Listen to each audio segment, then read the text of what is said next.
May nagtanong po na followers, saan daw makikita yung mother file ng kanyang sasakyan, especially yung kanyang 4 wheels. Ito mga kaibigan, papakita ko sa inyo yung sample ng isang 4 wheels na kakakuha lang niya ng kanyang bagong plaka. 1992 model yung kanyang sasakyan na 4 wheels at nakita po niya doon sa kanyang CR, sa taas po ng ating CR, kung anong region po yan. Region 4A, tapos nakalagay po doon kung anong district office.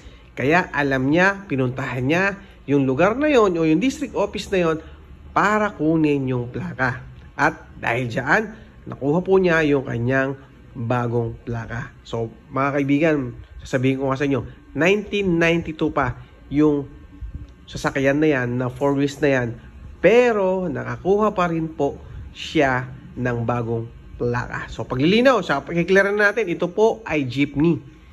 Kaya mga kaibigan, sa lahat po ng mga naka 4 wheels or mga naka 2 wheels, check po ninyo yung mother file ninyo kung saan ninyo kukunin ang inyong plaka. Kapag po sa 4 wheels, syempre yung mga 2018 pataas, doon nyo po yung kukunin sa regional o sa mga district office. Check nyo po sa LTO tracker. Sa 4 wheels, syempre, kapag po na-detect nyo or kapag po nakita nyo na doon sa LTO tracker, puntahan nyo na lang po doon. Okay? Hindi po makukuha sa mga caravan. Yun lang. Thank you!